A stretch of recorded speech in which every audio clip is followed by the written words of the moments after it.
સ્વાધ્યાયનો 9મો દાખલો. પ્રારંભમાં એક પદાર્થ સ્થિર છે તે એક પરિમાણમાં અચળ પ્રવેગી ગતિ શરૂ કરે છે. તે સમયે તેને મળતો પાવર કોના સમપ્રમાણમાં હશે એ આપણે જોઈએ. તો પ્રારંભમાં પદાર્થ સ્થિર છે માટે એનો વેગ જે છે પ્રારંભિક 0 આવશે અને પાવર જે છે પદાર્થનો પાવર જે છે એ યાંત્રિક પાવર આપણે ગણીશું. બરાબર, તો પદાર્થનો યાંત્રિક પાવર જે છે એનું સૂત્ર એટલે મિકેનિકલ પાવરનું સૂત્ર બળ ગુણ્યા વેગ છે. એટલે કે બળ અને વેગ જે છે એનો ગુણાકાર. તો વેગ જે છે એ અંતિમ કેટલો આવશે તો એ ચેક કરવા માટે v = v0 + at પરથી પ્રારંભિક વેગ 0 છે તો અંતિમ વેગ આવશે આપણને at. બરાબર, અને બળ જે છે કેટલું છે તો F = ma. તો અહીં આગળ આપણે મિકેનિકલ પાવરની અંદર આપણે બળનું મૂલ્ય મૂકી દઈએ ma અને વેગ જે છે અંતિમ વેગ કેટલો છે તો at. કિંમત આપણે મૂકીશું આપણે તો m² × t. તો મિકેનિકલ પાવર એટલે કે આપણે યાંત્રિક પાવર જે છે એ કોના સમપ્રમાણમાં ચાલે છે તો 3માંથી આપણે જોઈ શકીએ છીએ કે દળ અને પ્રવેગ અચળ છે. લખીએ કે દળ અને પ્રવેગ અચળ છે. તો વેરિયેબલ શું આવશે તો સમય, એટલે કે પાવર એ સમયના સમપ્રમાણમાં છે. એટલે કે આપણો આન્સર જે છે એ શું આવશે બીજો. સ્વાધ્યાયનો 10મો દાખલો જોઈએ. એક પદાર્થ અચળ પાવરના ઉદ્ગમની અસર હેઠળ એક દિશામાં ગતિ કરે છે. તે સમયમાં તેનું સ્થાનાંતર કોના સમપ્રમાણમાં હશે. હવે આ દાખલાની અંદર આપણે પારિમાણિક સૂત્રોનો ઉપયોગ કરીને પણ દાખલો ગણીએ તો શું આવશે તો પાવર જે છે એ P = બળ ગુણ્યા વેગ છે, જે આપણે યાંત્રિક પાવર આવશે. હવે આ બળ અને વેગ જે છે એનું તમે પારિમાણિક સૂત્ર મૂકો તો આપણને બળનું પારિમાણિક સૂત્ર જે છે એ આવશે m1 L1 T - 2. પછી વેગનું પારિમાણિક સૂત્ર આવશે L1 T - 1. હવે આ જે પાવર જે છે બરોબર એ તમે ગણતરી કરી શકો ડાયરેક્ટ કે P = હવે પાવરનું પારિમાણિક સૂત્ર આ બંનેનું આપણે ગુણાકાર કરીએ તો m1 L1 T - 2 × L1 T - 1.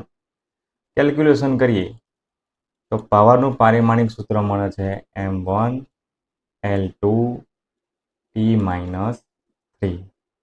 બરાબર, તો આ પાવરનું પારિમાણિક સૂત્ર છે. દાખલામાં આપણને કહ્યું છે કે પાવર જે છે એ અચળ છે. તો અચળ જે છે પાવર જે છે અચળ છે એ કોના બરાબર આવશે m1 L2 T - 3. તમે આગળ જોઈ શકો છો કે પાવર કોન્સ્ટન્ટ હોવાથી L² જે છે કોના સમપ્રમાણમાં ચાલશે. બરાબર, તો એ સીધું જે છે એ ગણતરી કરીએ દળ જે છે એ પણ અચળ રહેવાનું છે. બરાબર, તો L² ને જ્યારે કરતા બનાવીશું આપણે તો L² જે છે એ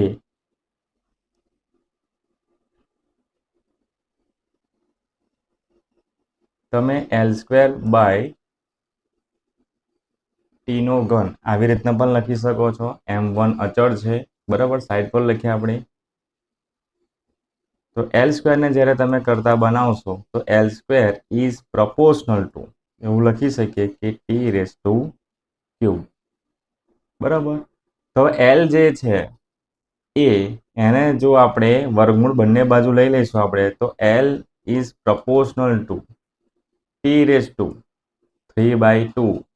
એ આપણો આન્સર આવશે. આનું પણ તમારે વર્ગમૂળ લેવાનું. વર્ગમૂળ લઈશું આપણે તો 3 × 1/2 થશે એટલે કે 3/2. એટલે કે સ્થાનાંતર જે છે એ T⁵. એટલે આપણો આન્સર જે છે આપેલ પૈકી ત્રીજો જે છે એ આન્સર આવશે. સ્વાધ્યાયનો 11મો દાખલો. એક પદાર્થને યામ પદ્ધતિની ઝેડ અક્ષ પર ગતિ સીમિત રાખવા એફ જેટલું અચળ બળ લગાડવામાં આવે છે, જે આપણે જોઈ શકીએ છીએ કે સદિશ F is equal to i caret. તો લખીએ આપણે કે સદિશ F is equal to minus i caret plus 2j caret plus 3k caret newton છે. બરાબર. અને આ જે બળ જે છે એનાથી શું થાય છે, 4 મીટર અંતર સુધી ગતિ થાય છે.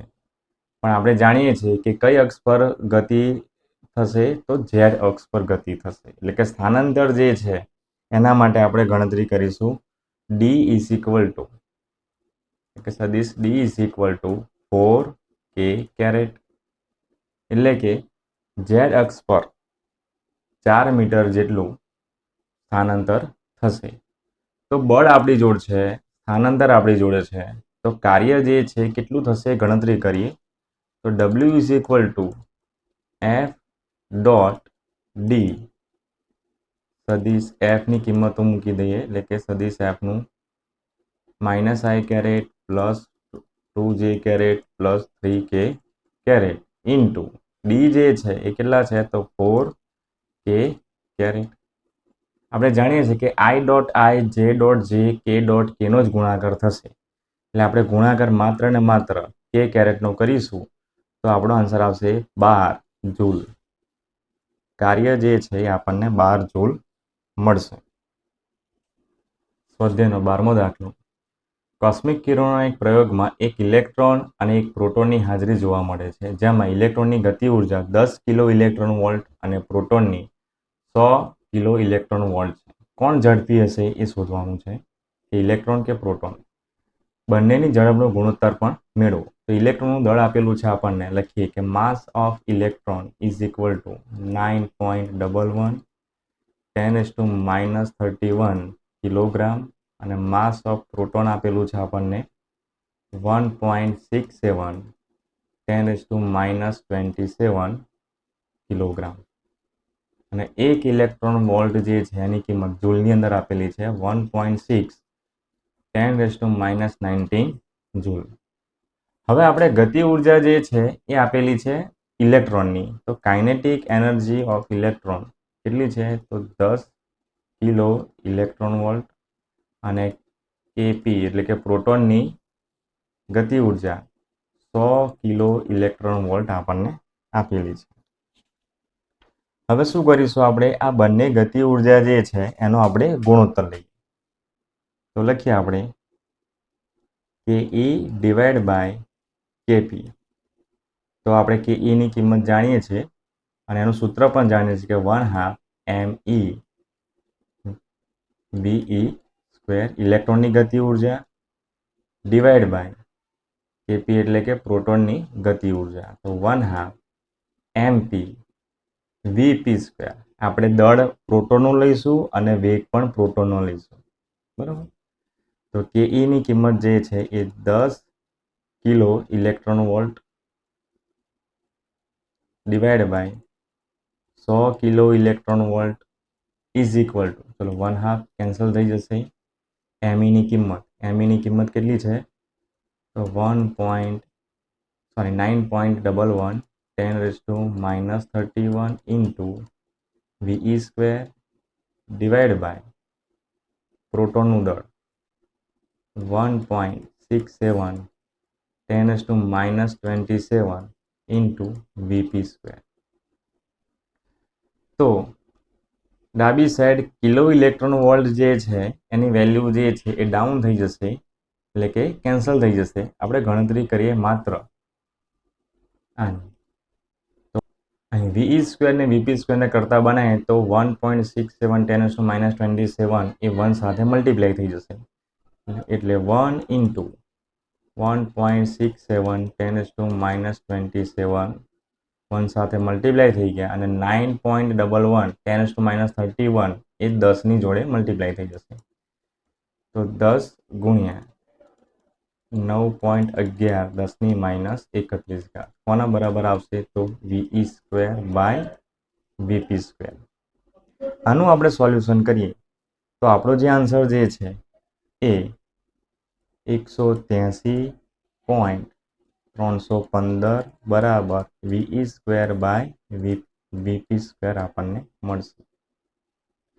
બંને બાજુ આપણે વર્ગમૂળ લઈ લઈએ તો વર્ગમૂળ લઈ લઈશું આપણે તો VE by VP is equal to આપણને 13.53 કિંમત મળશે. બરાબર. તો ગુણોત્તર જે છે આપણને મળી ગયો ઇલેક્ટ્રોનનો વેગ અને પ્રોટોનનો વેગ જે છે એનો ગુણોત્તર 13.53 એટલે કે લગભગ 13.54 આપણને આન્સર મળે છે. બરાબર. તો VE ને જ્યારે કરતા બનાવીએ આપણે તેવું કહી શકીએ કે VE is equal two 13.53 into VP. આનો મતલબ કે ઇલેક્ટ્રોનની ઝડપ એ પ્રોટોનની ઝડપ કરતા 13.53 ગણી છે.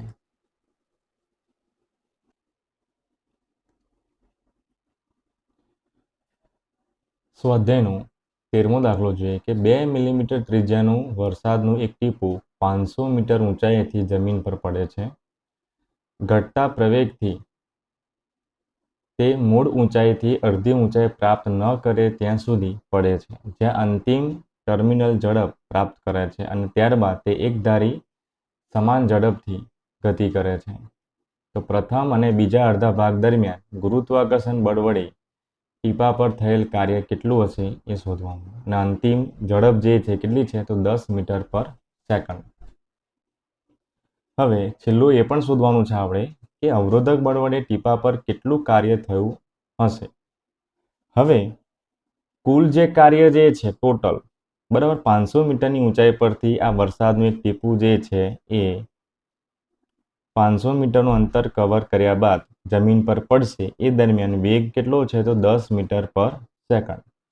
તો અહીંથી અહીં સુધી જે કંઈ કુલ કાર્ય જે છે તો લખીએ આપણે કે ડેલ્ટા કે જે છે એ કોના બરાબર જોવા મળશે તો કાર્ય બરાબર જોવા મળશે. ડેલ્ટા કે શું છે તો અંતિમ ગતિ ઉર્જા અને પ્રારંભિક ગતિ ઉર્જાનો ફેરફાર. જાણીએ છીએ કે પ્રારંભિક વેગ જે છે એ 0 છે અને અંતિમ વેગ જે છે એ 10 મીટર પર સેકન્ડ સ્ક્વેર છે.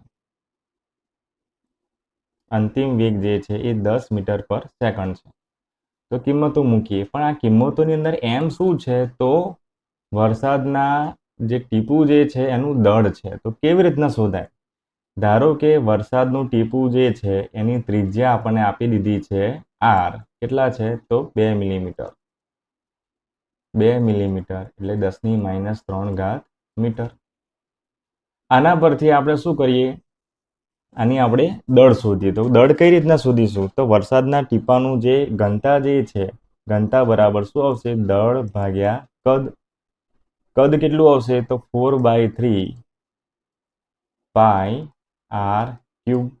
દળને કરતા બનાવીએ. હવે પાણીની ઘનતા રો જે છે એની કિંમત જે છે આપણે મૂકીએ તો પાણીની ઘનતા જે છે એ કેટલી આવશે તો 1000 kilogram per metre cube. Rho is equal to 1000 kilogram per metre cube. હવે આપણે દળને કરતા બનાવીએ તો દળ જે છે એ રો ઇન્ટુ વી થઈ જશે. કેલ્ક્યુલેશન કરીએ આપણે તો દળ જે છે 1000 ગુણ્યા 4/3 પાઈ R ક્યુબ. વિદ્યાર્થીઓ તમારે R જે છે એ કેટલા લેવાના છે? 2 × 10 - 3 ઘાત. આનું તમારે સોલ્યુશન કરીને દળ તમારે શોધવાનું રહેશે. M ઇઝ ઇક્વલ ટુ તમારો આન્સર આવવો જોઈએ 33.52 10 - 6 ઘાત કિલોગ્રામ. બરાબર. હવે આપણે કિંમત મૂકીએ આપણે તો 1/2 M કેટલા છે તો 33.52 10 - 6 ઘાત ઇન્ટુ વેગ કેટલો છે તો 10 મીટર પર સેકન્ડ. તો વેગ જે છે 10 મીટર પર સેકન્ડ એનો આપણે શું કરીશું વર્ક કરીશું અને આ પ્રારંભિક ગતિ ઉર્જા જે છે 0 થઈ જશે અને કાર્ય જે છે આપણને મળશે W ઇઝ ઇક્વલ ટુ તમે આનું સોલ્યુશન કરશો 1/2 mv² નું તો W ઇઝ ઇક્વલ ટુ આપણો જે આન્સર જે છે એ કેટલો આવશે તો લખીએ 16.76 10⁻⁴ જૂલ.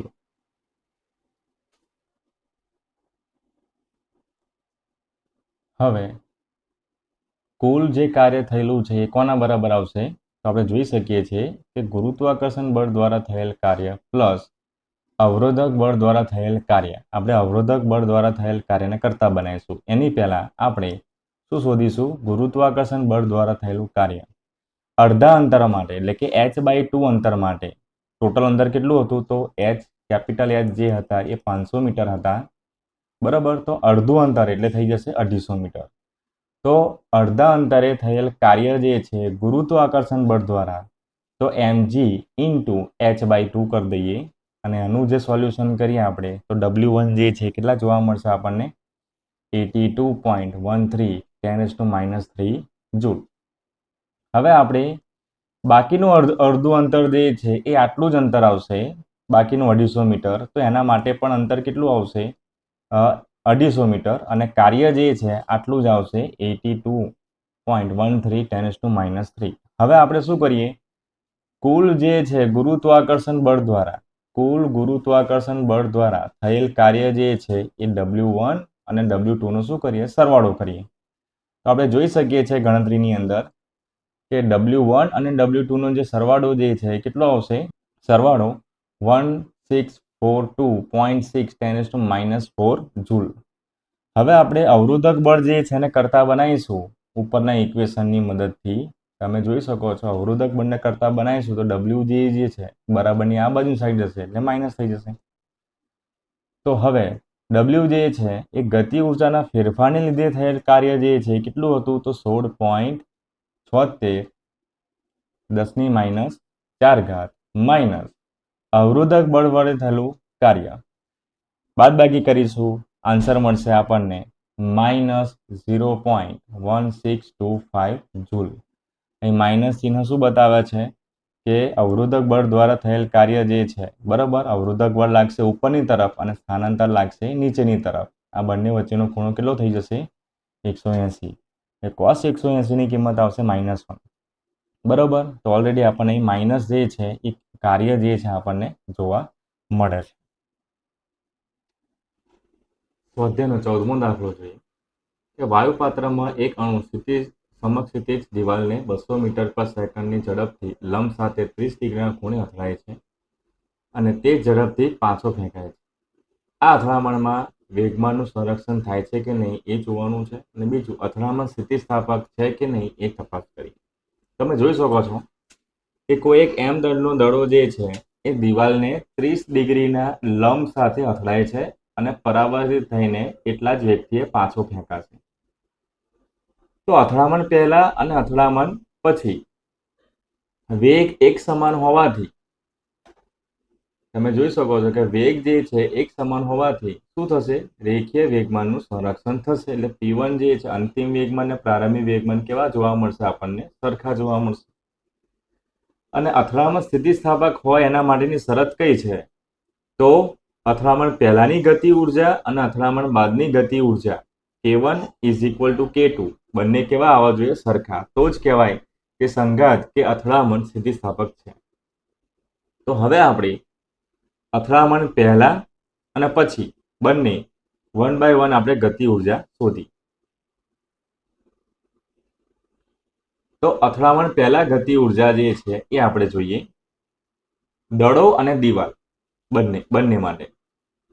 તો K1 = દડા માટેનું ગતિ ઉર્જા આવશે 1/2 m1v1² અને દિવાલ માટે ગતિ ઉર્જા આવશે 1/2 m2v2².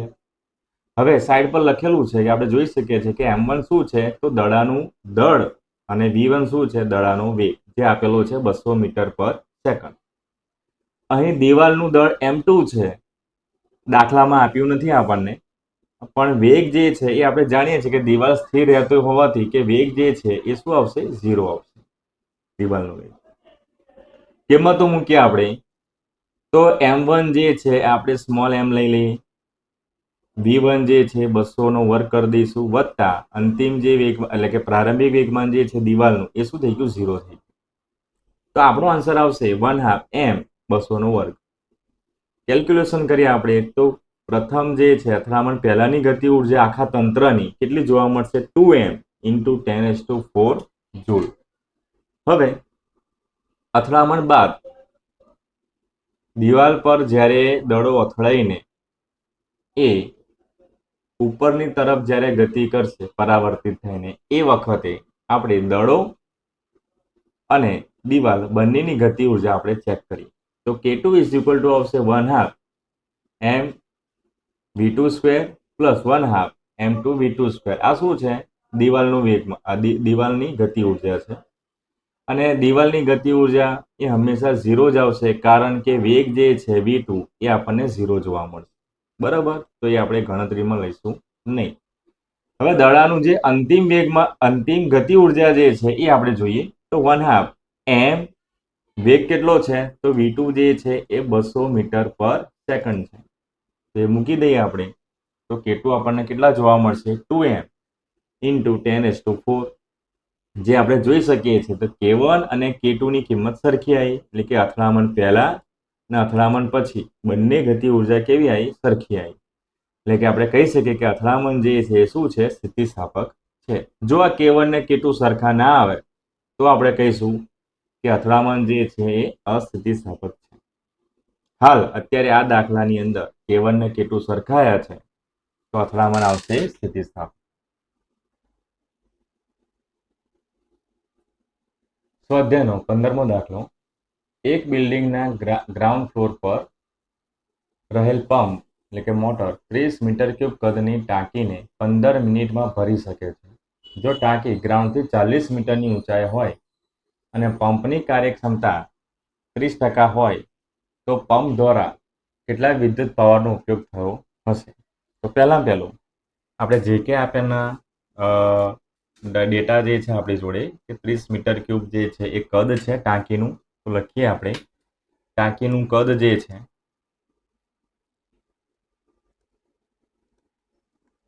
એ 30 મીટર ક્યુબ છે અને કેટલી ઊંચાઈ આવેલી છે જમીનથી? તો 40 મીટરની ઊંચાઈ આવેલી છે. પણ ટાંકીને ભરવા માટે જે લાગતો સમયગાળો જે છે કેટલો? 15 મિનિટ છે. 15 મિનિટ એની સેકન્ડ કેટલી થશે? તો 15 × આપણે 60 કરીશું આપણે તો 900 સેકન્ડ. બરાબર. પંપની કાર્યક્ષમતા જે છે એ કેટલી છે? તો લખીએ પંપની કાર્યક્ષમતા જે છે એ કેટલી છે? એટલે કે એને આપણે ઈટા કહીશું આપણે, અને કેટલા છે? 30%. 30%નો મતલબ કેટલો આવશે? તો 0.3. બરાબર. 30/100 કરીશું એટલે 0.3 મલ્ટિપ્લિકેશન કરી દઈશું આપણે, જે કંઈ આન્સર આવશે એની જોડે. હવે ટાંકી જે છે એને આપણે ભરવાની છે મોટર વડે. બરાબર. અહીં કંઈક મોટર આપણે મૂકી દઈએ અને મોટર વડે પાણીને આપણે ઉપરની તરફ લઈ જવાનું છે અને ટાંકી ભરવાની છે. ટાંકીને જ્યારે ભરીશું આપણે ત્યારે સમય લાગશે અને કેટલા મિનિટમાં ભરાય છે? 15 મિનિટમાં. બરાબર.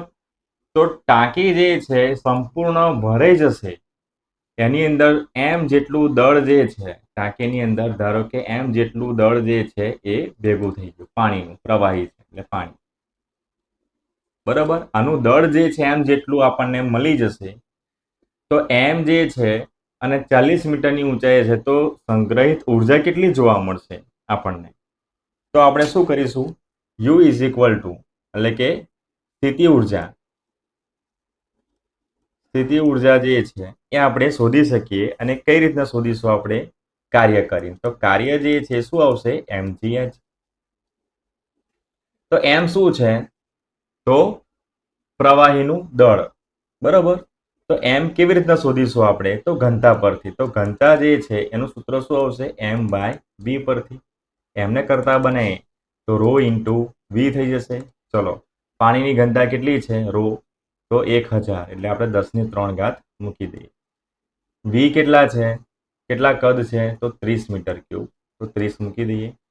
તો શું આન્સર આવશે, તો 30 × 10⁻³ બરાબર.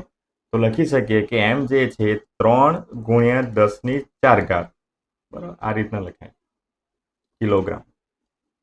એમ મળી ગયા આપણને પાણીનું દળ, કે 30 મીટર ક્યુબ ટાંકીની અંદર પાણીનું દળ કેટલું આવશે, 3 × 10⁻⁴. તો લખીએ આપણે એમ 3 × 10⁻⁴, જે 9.8 મીટર પર સેકન્ડ સ્ક્વેર. હાઇટ કેટલી છે, કેટલી ઊંચાઈ છે જમીનથી, તો 40 મીટરની ઊંચાઈ. તો કાર્ય કેટલું જોવા મળશે આપણને, તો કાર્ય જે છે એટલે કે ઉર્જા એક પ્રકારની એ જોવા મળશે આપણને 1.176 10⁻⁷ જૂલ.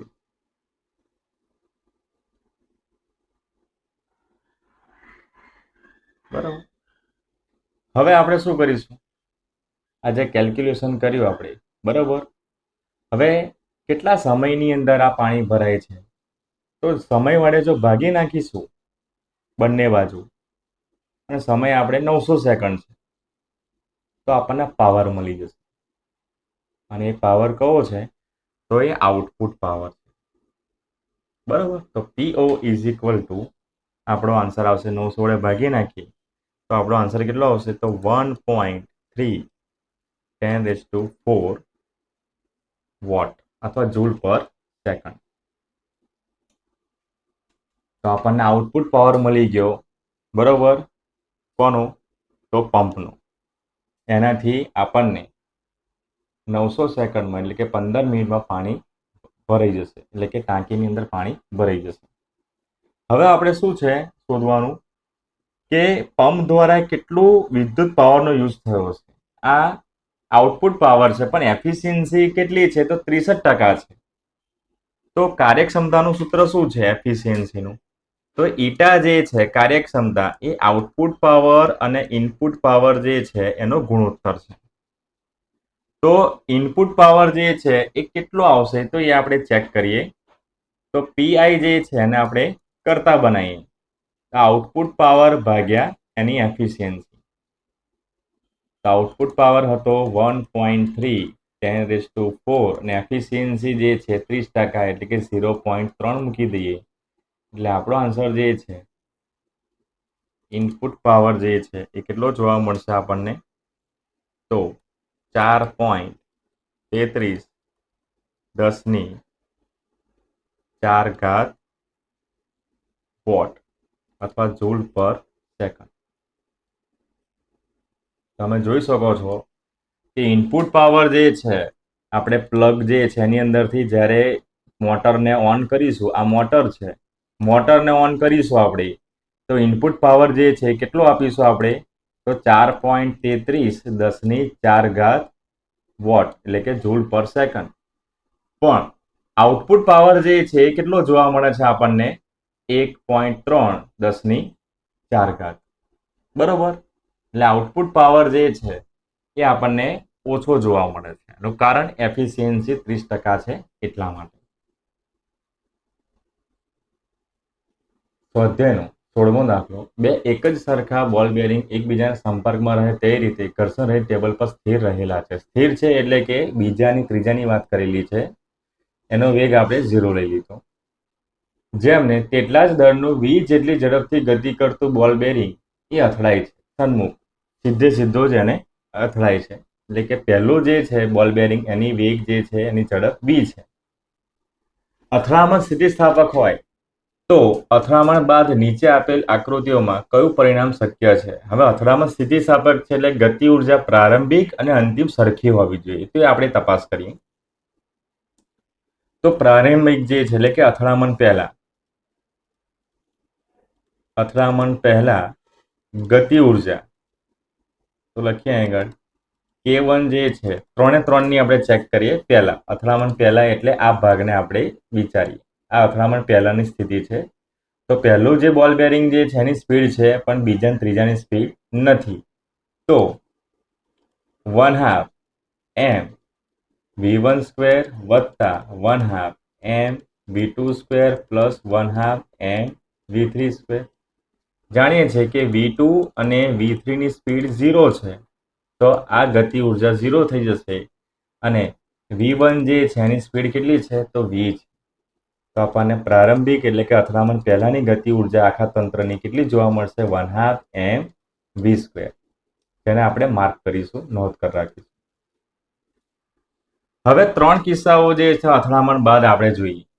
આ ત્રણેય કિસ્સાઓની આપણે ચર્ચા કરીએ. તો ત્રણેય કિસ્સાની અંદર અથડામણ બાદ પહેલાની જે સ્પીડ જે છે એ 0 થઈ જશે, બાકીનાની બંનેની સ્પીડ v/2 છે. તો લખીએ આપણે અથડામણ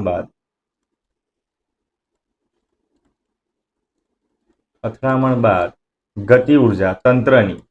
તો k2 ઇઝ ઇક્વલ ટુ, ચલો પહેલાની આપણે ગતિ ઉર્જા જે છે નોટ કરીએ, 1/2 m v1 square plus 1/2 m v2 square plus 1/2 m v3 square.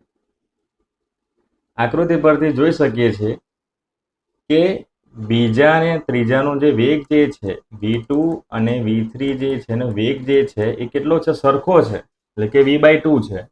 અને પ્રથમ જે છે પ્રથમ દડાનો અથડામણ બાદનો વેગ કેવો છે 0 છે, જે તમે આગળ જોઈ શકો છો આકૃતિમાં. તો કિંમતો મૂક્યા આપણે તો આ 0 થઈ ગયા, વત્તા 1/2 m v/2 square plus 1/2 m v/2 square. બરાબર, આ રીતે.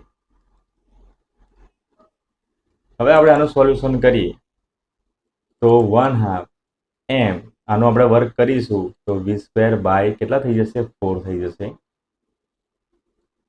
વત્તા 1/2 m v સ્ક્વેર બાય 4. તો નીચે જે છે ગુણાકાર થઈ જશે એટલે 4 દુ 8 થઈ જશે, 1/8 m v square plus 1/8 m v square.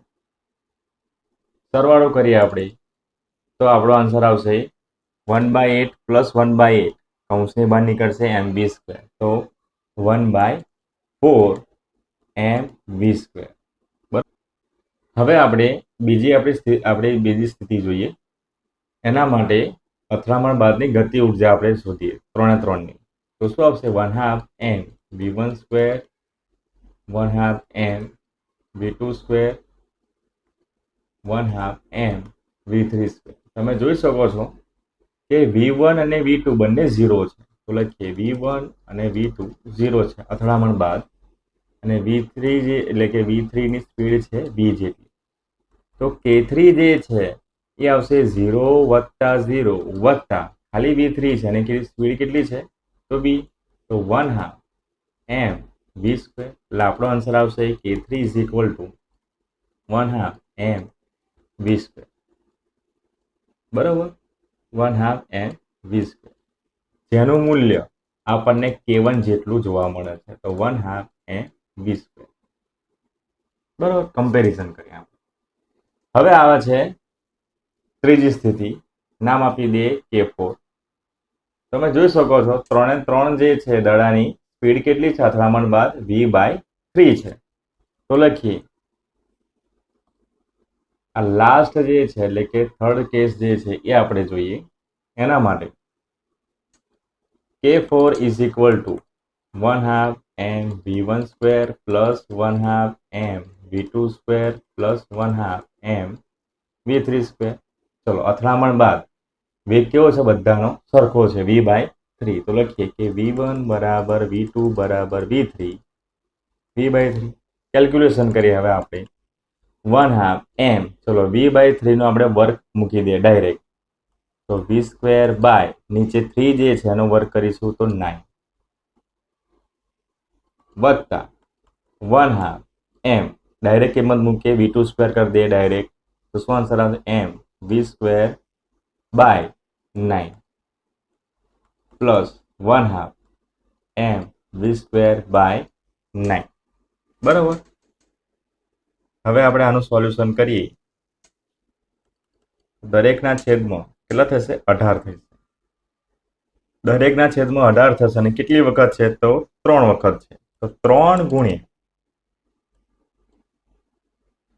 M V square by 18 એટલે આપણો આન્સર આવશે 1/6 એમ વી સ્ક્વેર K4 બરાબર. હવે સંઘાત સ્થિતિસ્થાપક કઈ છે તો આનો મતલબ પ્રારંભિક જે છે K1 કેટલા હતા 1/2 એમ વી સ્ક્વેર અને અથડામણ બાદ K3 જે છે એટલે કે સેકન્ડ જે છે સેકન્ડ જે છે એ આપણને જોવા મળે છે 1/2 એમ વી સ્ક્વેર એટલે કે અથડામણ પહેલા અને અથડામણ પછી આ જે છે આ પરિસ્થિતિમાં સ્થિતિસ્થાપક સંઘાત આપણને જોવા મળશે એટલે K1 બરાબર